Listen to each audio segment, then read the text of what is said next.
Demikian, maka ritualnya apa? Selesaikan badannya, selesaikan psikisnya, baru sadukan atmannya. Begitu, maka upacaranya di Jawa sering disebut entas-entas. Saya belum menemukan literatur tentang entas-entas.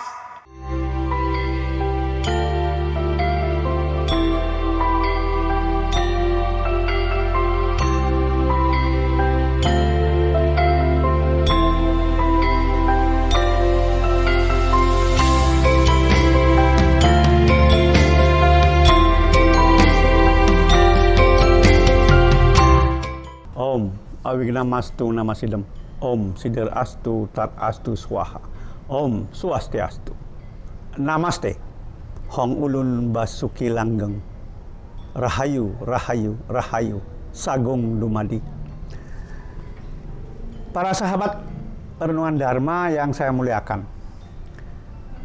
Topik yang akan saya sampaikan ini sebetulnya bukan hal yang baru ya. Sudah berapa kali kita bicarakan hal ini, yaitu tentang entas-entas. Bulan lalu saya diundang oleh seorang teman di Bali untuk ikut memandu prosesi entas-entas leluhurnya.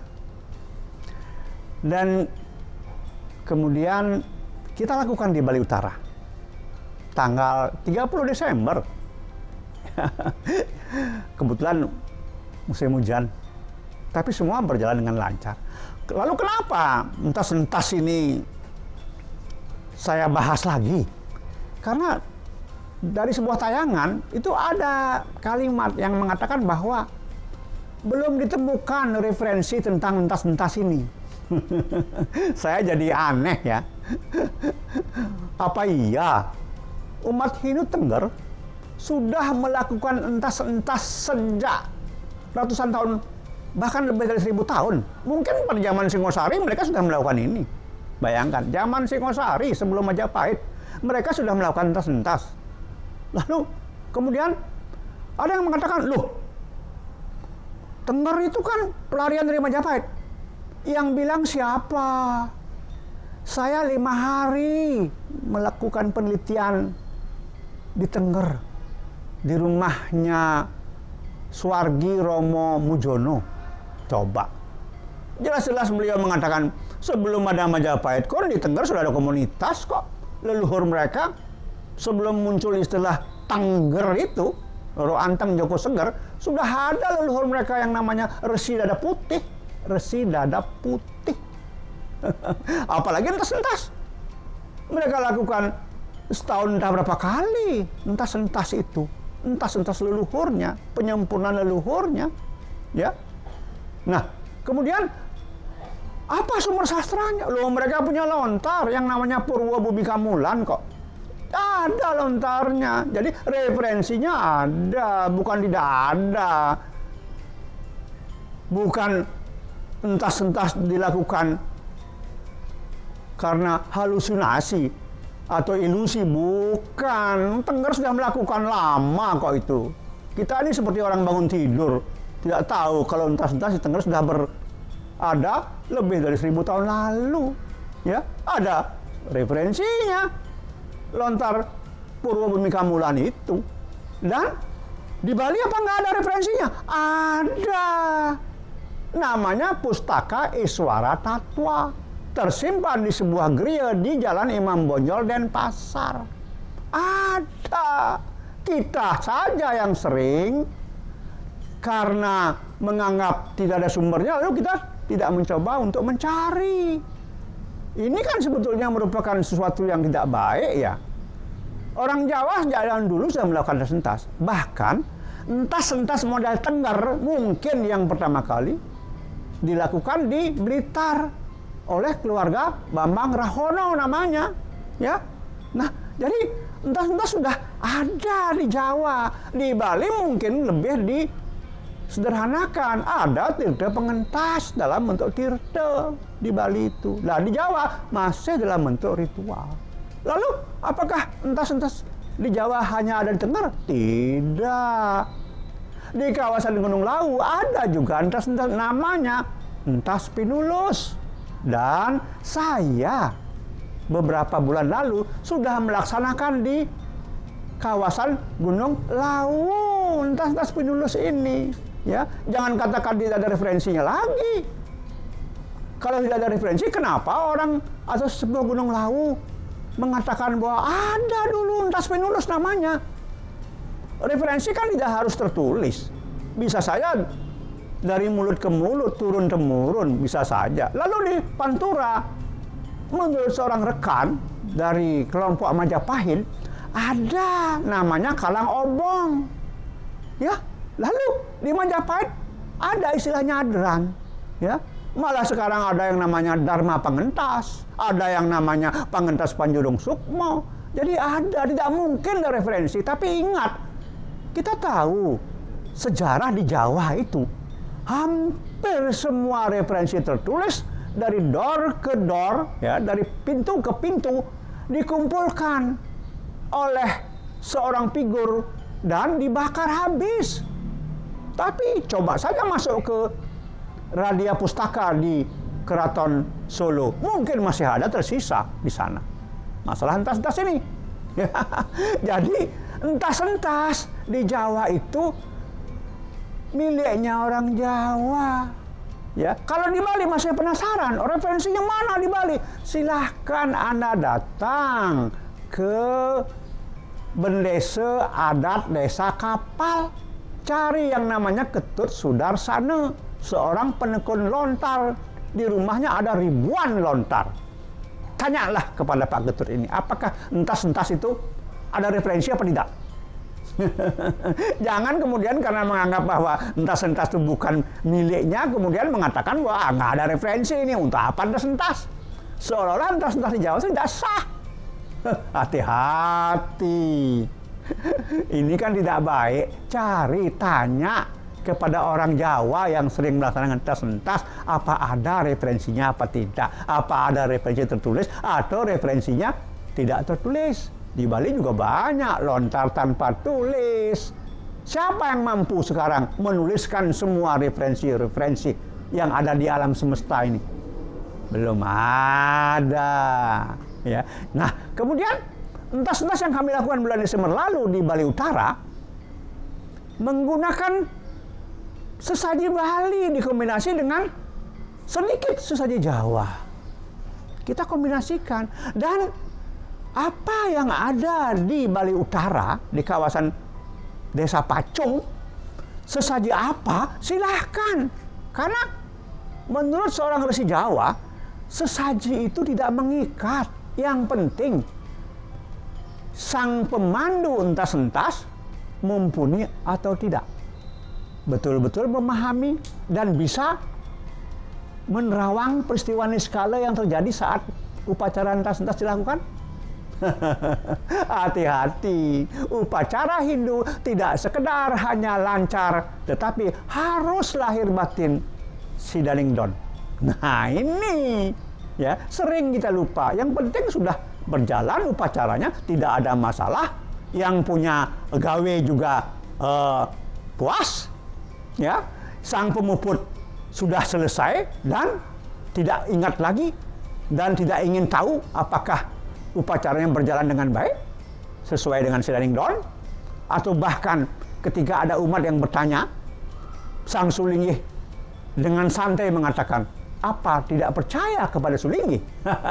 Kalau saya akan mengatakan, ya saya ragu, buktikan. Nah, Hindu harus bisa membuktikan setiap jenis upacaranya mencapai sasaran atau tidak. Terbukalah. Jangan ada yang disembunyikan. Nah, ternyata acara entas-entas yang kami lakukan di Bali Utara bulan Desember lalu, akhir Desember lalu, juga mengikut sertakan jiwa-jiwa yang selama ini tidak terurus, dan mereka adalah korban yang mati di lautan, entah itu nelayan, entah itu feri yang tenggelam di Selat Bali dengan korban-korbannya, ya. Kemudian entah itu kapal selam, apapun itu yang kami coba selesaikan kemarin di Bali Utara. Nah, ini juga sebetulnya terinspirasi ketika kami mendengar kabar bahwa di Merak ombak begitu ganasnya. Ada mobil dengan penumpangnya terjebur ke laut, ada truk yang juga tercebur ke laut. Nah, kami tidak ingin kalau kejadian-kejadian seperti ini terjadi di Selat Bali. Apa salahnya kalau kemudian kami berupaya untuk mengurangi dampak buruk dari keganasan alam. Dan di Selat Bali kita tahu bahwa arus yang di bawah sangat kuat.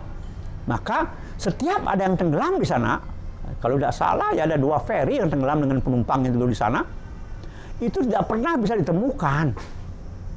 Apakah termasuk kapal selam Nenggala? Entahlah. Yang jelas ketika kami melakukan upacara entas-entas di Bali Utara ini, ternyata banyak sekali jiwa-jiwa yang ikut serta dientas walaupun mereka tidak pernah diundang. Loh, kok bisa? Inilah kelebihan dari warisan leluhur kita di Bali, bahwa setiap urusan upacara terkait dengan kematian, apakah itu ngaben, apakah itu atmaudana, selalu ada 3 jenis daksina linggih yang berperan sebagai wahana, ya, sebagai media yang akan mengantarkan sang jiwa-jiwa yang selama ini mungkin masih tercecer. Entah itu tercecer di kuburan, di setre, ataupun di alam-alam tertentu. Jadi saat kita melakukan 3 daksina ini bekerja dengan baik. Tentu 2 daksina untuk yang betul-betul terdaftar diupacarakan, yaitu yang lanang dan yang istri, ya, laki-laki dan perempuan. Tetapi yang satu ada yang namanya daksina sangge.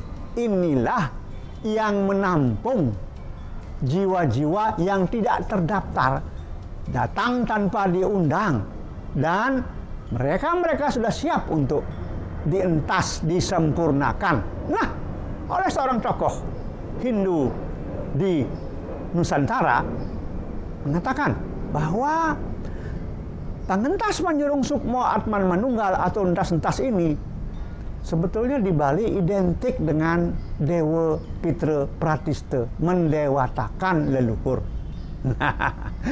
Bapak Ibu sahabat Renungan Dharma yang saya hormati, ini sebetulnya perlu dipahami agar kita yang orang Bali dengan pola Bali menyempurnakan leluhur Bali tidak selalu menganggap bahwa hanya yang kita miliki saja yang mampu mengantarkan jiwa-jiwa leluhur ke alam yang lebih tinggi. Ternyata di Jawa juga ada, dan itu bisa diaplikasikan di luar Jawa, bahwa setelah dientas-entas, ya, mereka akan menjadi penghuni rumah dharma. Mungkinkah ini di Bali yang di Besaki dikatakan pedarman? Di Jawa juga ada pedarman Sunia. Inilah rumah dharma yang mereka tempati setelah entas-entas, dan di sana mereka menunggu sampai nantinya ada keputusan atau surat keputusan untuk punarbawa. Jadi Bapak Ibu sahabat Renungan Dharma yang saya muliakan, entas-entas leluhur ternyata seringkali melibatkan jiwa-jiwa lain yang tidak diundang atau tidak terdaftar. Dan ini berarti kita akan membuat alam permukaan bumi ini semakin kondusif, ya, semakin aman, semakin nyaman. Dan itulah yang kami harapkan, bahwa tidak akan pernah ada musibah atau kecelakaan di Selat Bali dan juga di Laut Bali, karena mereka-mereka yang kita entas tentu tidak akan membiarkan itu terjadi, dan mereka akan menjadi penjaga-penjaga laut yang selalu bekerja dengan baik menghindari kejadian-kejadian seperti yang terjadi di Merak. tentu jangan kemudian muncul kata-kata yang kurang enak, misalnya kalau begitu di Merak lakukan saja entas-entas sehingga akan aman. Nah, atau mengatakan, loh kalau gitu di luar negeri juga lakukan entas-entas saja supaya aman semuanya. Jangan begitu. Ini namanya upaya, ya. Saya tahu banyak orang yang tidak senang dengan entas-entas, tapi silahkan saja. Alam akan membuktikan, waktu akan mengatakan nanti apakah entas-entas itu pantas atau tidak. Nah, demikianlah tentang entas-entas leluhur dan entas-entas jiwa-jiwa yang menjadi korban keganasan laut yang kami lakukan di Bali Utara. Pastinya di Desa Pacung, di antara Pura Sangmara dan Pura Palisan. Terima kasih. Om Santi Santi Santi. Om.